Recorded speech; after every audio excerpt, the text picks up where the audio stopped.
Thank you, Johan, for that kind introduction. So today, I'm here to talk about the road to Greenland. I want you to think about Greenland as an abstraction, not the country itself, but a country and an area where we can live within sustainable limits, a safe operating space for humanity. And as you can see on the chart on the screen here, at the top there, we make ecological footprints. All of us make ecological footprints. And I think this shows it very well, how this footprint is formed. Starting from the right, you see we make our efforts to use the resources from the wood, from forests, so for food, for materials, for other good recreational areas.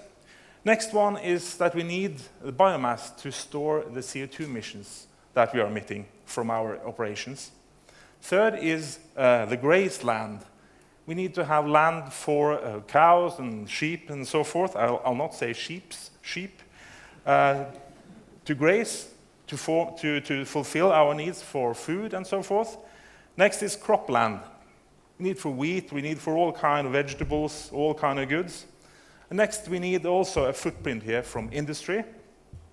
And at the last, at the toe area, we see the oceans and what we need of resources from the oceans and what kind of footprint we make. And it is so that actually today our footprint is larger than this Earth can sustain. And I'll come back to that. So on the road to Greenland, obviously you need to walk, and in this transitional period, we need transitional technologies, which is also shown up here. From the left, where you see the CCS technologies, typically a bridging technology towards Greenland. In the middle, you see a technology which definitely is going to be in Greenland, which is the solar PV technology, and also wind power. I'll come into more of the topics and possibilities we have. So, where are we now? If you're going somewhere, you need also to know where you are going, and where are we now? What is the route to this Greenland? Well, this is one of my favorite plots. On the x-axis, we see the Human Development Index as defined by the UN. So, if you're above 0.8, you're probably living in a country which provides you with security, with food, with a reasonable income, and equality between people. And we see that in this plot, this is 0.8 as a red line here in this plot. And on the other axis, we got the ecological footprint, which is imposed by each country. And those dots, those are the countries. And if you can read up there, you see different countries, African, Asian, European, and so forth. And the ecological footprint, which is available, the ecological resources which are available for us. You see a line here from 1961, when it was close to 4 hectares available per person on Earth.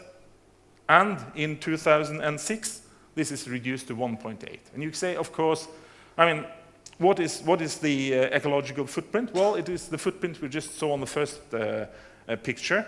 And it's also the ability for the nature to take up the emissions and the waste we are producing.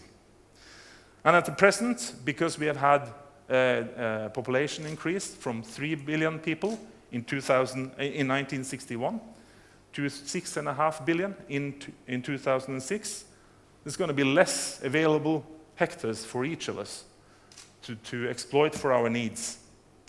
And if you look here, and where are we now? So where are different countries? I've taken out some countries here. Hopefully this will show. That's the country we know. That's where we are today. It's Norway. We are at the extreme on the HDI, the best country in the world to live in, Norway. But we see that we are above the sustainability limit. Remember those horizontal line, the one in 2006? 2006, that is how much we have got available, each of us, every inhabitant on this planet. We're well above that. You may argue and say, well, wait a second, our capacity is much larger than that in Norway. We're maybe around 6, you know. Well, it doesn't matter. We're one world, one world. So, where's China? Well, China is developing, obviously. They are exactly on the average use of hectares. And we also see that they are moving towards this 0.8 limit as set by the UN. And if we go to India, I'm now talking about the fast-growing economies, we see that they are further down this line. And what is the disaster? What we need to avoid here? That is that they follow the same path as we've done. Because you see here the curve, it goes like this. So it means that all countries, they have gone from having a low impact on ecology to a high impact on ecology, whereas the development has increased. We cannot continue on that hockey stick curve. We need to break that one. So what we need to do is actually that these countries, which are in a transitional area, they need to move into this blue area, which is called the sustainable area. This is a high human development within the Earth's limits. So that's a safe operating space for humanity is within there. And, of course, where is Greenland? Greenland is there, of course. Greenland is there, and look at that flag. That's something. That's all the flags, all the nations in the world in one flag. So have no doubt that's where we need to be heading in the generations to come to have a sustainable world. Now, transition towards this needs efforts in different areas. These are 10 areas which has been highlighted by a recent report by the UN Development Programme. And it shows a lot of sectors where we need to make a difference, where we need to move in a sustainable direction. These are all from agriculture down to water and sanitation. All of those are important and they're not sustainable today. And this report points towards a 2% spend of the GDP would mean investment in these areas could give a equal or better growth than in the brown economy case if we invest into sustainable solutions for this. And you may say, why bother? Why 2%? Why are you going to spend 0.5% more if it's going to be same or probably, well, possibly somewhat more? Well, look at the bonuses. Sustainability, social equality, and development. This is about sharing the goods and sharing the values we've got on this earth. And this is the true bonuses you have in this. And enter Technoport, which Johan introduced here. Technoport is going to connect these areas. We're going to look into some areas where you think Trondheim has got a special role to play, which is within the built environment and the energy area and the sustainability, social equality and development area. This is where we will put our efforts in Technoport.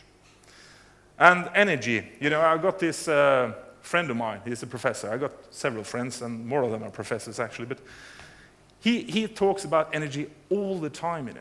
Energy is everything, he says. Energy is what you wear, is what you eat, it's when you transport yourself to work, it's in your houses, it's everywhere. And I've been like, well, yes, you're right, of course. I mean, yes, and I've been polite, but actually now I understand, you know, he's right, you know, he's dead right.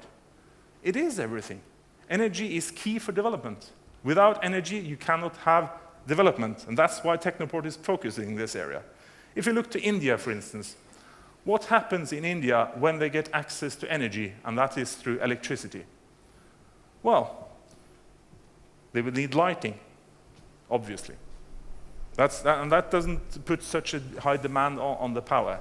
But the next thing they buy is a television. Very important. And television are actually a great place to have information and to draw out knowledge about what is happening in the world. And what happens in rural areas in India where they get access to electricity and televisions? Well, they crowd around the televisions. The number of divorces increase sharply, and the number of newborn children drops sharply. Because women, they get access to information about how other women are living in other places in the world. They don't need to have so many children, family planning. They also know about the educational area. They get washing machines, which means that they can actually spend time on educating themselves and their children. And this is the very growth, this is the basis of development. So energy is key. It's actually everything. And this is my favorite cartoon, you know, because it's like today. We're in a convention talking about green economy and so forth and so on. And I think I've just said what is there, you know, what is the bonuses here? There are true bonuses: energy independence, livable cities, healthy children even. And this guy up here saying, what if it's a big hoax and we create a better world for nothing, you know? Yeah, what a disaster that would be, you know. But that is, the bonuses are huge in moving this area, and that's something I will also say quite often. Thank God for the climate crisis. Thank God for the climate crisis. And why? Well, we're actually prepared. We're starting early in developing technologies which we need to address anyway. There's not an indefinite supply of fossil fuels. There's not indefinite supplies of materials and so forth. So we need to move into a more sustainable way, and it's bonus, bonus, bonus. It's a win-win situation, as we say. And another bonus. This is taken as a statement from the Chinese Prime Minister, Wen Jiabao, about 1.5 years ago, and it was during the World Economic Forum. So this is the Chinese Prime Minister. Nowadays, I read more statements from Indian and Chinese Prime Ministers than I do from US. And that's also a movement. We will accelerate the development of a low-carbon economy and green economy so as to gain an advantageous position in the international industrial competition. Yes, indeed. And why? Well, there are 3 reasons for this. First of all, it's sustainability. They cannot go on with the brown economy anymore. People will not accept it. They will not accept to live in bad conditions, to have diseases, to have problems with their supplies, and a low standard of living due to the environment being deteriorated. And that's quite important for governments to have acceptance in the public. And the third is the one he's showing here. This is a huge market, and it's booming. It's the fastest growing market in the world. I was in a conference earlier today when they were talking about solar power, and the growth from 2009 to 2010 was 139% growth in 1 year. Nothing beats that. Just forget mobile phones, forget internet, forget Twitter, whatever. This is the fastest growing industrial area in the world. So we need to break this link going to Greenland. Huh? We need to break the link between growth and emissions. And up to now, I would say there's a quite clear correlation between this. There's one hiccup there, which is caused by the oil crisis in the 70s. But everything has been built on fossil fuel. So we need to introduce transitional technologies, and we need to introduce actually a revolution. Nothing less than a revolution. We need to break the link between growth and emissions. And how do we do that? Well, we need to move from this area, the brown economy, to the bright and shiny green economy, and we need bridges over the troubled water that will be. And look at that, probably Greenland, I don't know. At least it's Helgelandsbrua. It's a very nice bridge. And to get across that bridge, we need the technologies, and some of them are more of a transitional nature. We'll just need them for, say, 50, 60 years, whereas others, they're going to be there forever. And this is how we'll get there. At least it's part of the toolbox for getting there. It's quite a crowded graph. It's a graph I often use, and I'm sometimes criticized for using it too often. But it shows where we are today in terms of our global impact on CO2 emissions. So 2010, about 28 billion tons of CO2 is what we emit from our activities. And you know that's a small percentage of the total flow, but still, quite a substantial amount of CO2. And if we go on as usual, we'll end up with about 57 in 2050. Now, it ain't necessarily so as it says in Porgy and Bess, that we'll get to 57. The last report actually showed 62, and that shows the difference of a financial crisis. But we got the technologies here to bridge us over the troubled water to Greenland. You see there is CCS is there, renewables are there, nuclear are there. Nuclear. Yes. Interesting one. Maybe the next report will show somewhat different figures for nuclear, but I think it's still going to be there. And to make it a bit simpler, this shows really the climate change toolbox. These are the technologies we need to develop, and which also Technoport will work on. So it's CCS, shown here as a chimney with a knot on it. We see the renewables here, and for those of you who don't think that hydropower is renewable, it is, very much so. It's the best renewable there is, almost. Well, there's a lot of solar, of course. Solar is the power of the world, of course. And we need to have the efficiency and the dwellings to be more efficient. And look at the lower ones. That's 58%, which needs to be taken by energy efficiency and switching from carbon fuel to low carbon fuels. That's a huge transition. There's a lot of things to do there. And actually, it's not so much about technology. There's also a lot about our lifestyles. So it's not all gloom and doom. This shows the bright future. It's taken from, actually I managed to walk up that myself from Glitter Team. It's a bright future. It's blue, maybe not green. And why am I saying that? Because I see developments. Here in this country, we need to share, in the global context, we need to share where we are putting our efforts. Every country cannot do the same thing. Norway has picked out some areas where we can be particularly good. Look into CCS. This is probably activity at the Mongstad. It's an investment of about some 800 million euros, about 6.4 billion Norwegian kroner, into this technology center, which will demonstrate, validate 2 different technologies to accommodate CCS in the future. And I'm really surprised, that Norway and the Norwegian government has put up so much money into one strategic project. We'll do this. I think it's hard to see anything like that in both past and future. So this is the technology we need, and we're actually pursuing that in Norway. So Norway will do its share in this area. And how about wind power? Well, I was discussing solar PV, and the importance there, and the growth, which is just tremendous, and it also is typically used in India and China. Well, it has to be used where it's sun, of course. But this also shows the growth of wind power. And it's not exactly a modest curve. It's really growing like that, exponential. And we also see where it's growing. 158 gigawatt installed wind power. That would be enough to power the most part of Scandinavia with electricity, even if you take into the availability factors. And enter again Technoport. Technoport will have a science part where we have research sessions with world-leading researchers coming to discuss all these technologies and also the social aspects of this and the economic aspects of that. We'll have speeches like we'll hear later today.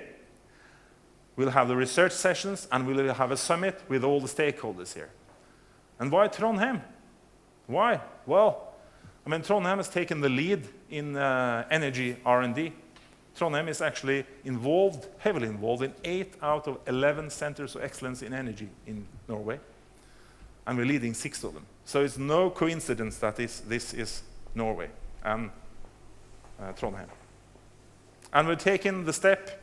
We want to be the voice to Rio in science and technology. We'll give the experts voices and the advices to those who shape policy. We'll provide that scene for dialogue and for exchange of information across different stakeholders in the world. So that is the message. Technoport will provide a road towards Rio and towards Greenland, given here by the flag of Greenland. And that is no coincidence that it's in Trondheim. I think it will be a unique experience to be here next year, and that we can give the voice of the scientific community and provide dialogue between the stakeholders in the society. Thank you.